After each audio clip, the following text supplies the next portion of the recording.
Welcome to How to Cook That. I'm Reardon, and today we're making a chocolate cup. I've filled these ones with white chocolate and coffee mousse and topped it with a vanilla foam. To make the plate, take a saucer and rub it with a little oil and then cover it tightly in plastic wrap. If you bunch the wrap up on the top side and then twist it, it helps to tighten it and smooth out all the creases on the base. Once it's tight, cover it in melted chocolate and then tip it on the side and tap your arm to allow the excess chocolate just to drip off back into the bowl. Then run your thumb and finger around the edge to create a neat edge, and this also makes sure that the chocolate isn't wrapping around the edge of the plate, which would make it hard to get it off without breaking it. Now to make the cup part.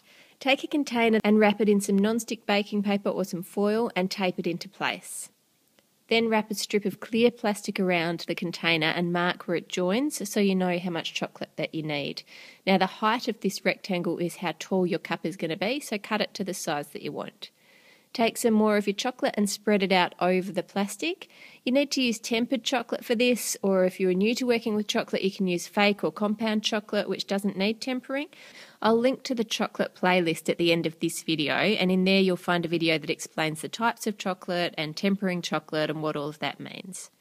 The chocolate should come just beyond where you marked on the plastic, then carefully lift up the plastic and wrap it around the container. Run a knife around the top and the bottom of the plastic to make sure you've got a straight edge, and then leave that aside to set. Put the remaining chocolate into a plastic bag and cut a tiny bit off the corner, and then pipe your handles onto some non-stick baking paper. You can print out this free template from the blog, howtocookthat.net. There's a link in the description below the video. Put the template under the paper and just trace around it using the chocolate. I was asked this week in the comments if I could choose any 5 YouTubers to have over for dinner, who would I choose? And it's so hard to pick. I think I'd like to have Laura Vitale, definitely Mark Crilly. The kids love Devon Supertramp's channel, so we'll probably have him. I'd like the Shaytad family. Can they count as one? And I'm not sure who to have as a fifth. There's so many channels that I haven't even found yet. If you could have any 5 YouTubers over for dinner, who would you choose? Let me know in the comments. I'd love to hear. If you're using real chocolate, then leave it to set at room temperature. If you're using fake or compound chocolate, then you can put that in the fridge or the freezer to set. Once it's all set, carefully untwist the plastic wrap and push it off the edges of the plate. Then, using your fingers, gently lift the plate off, and then you should be able to peel back the plastic wrap off the chocolate and you have your saucer.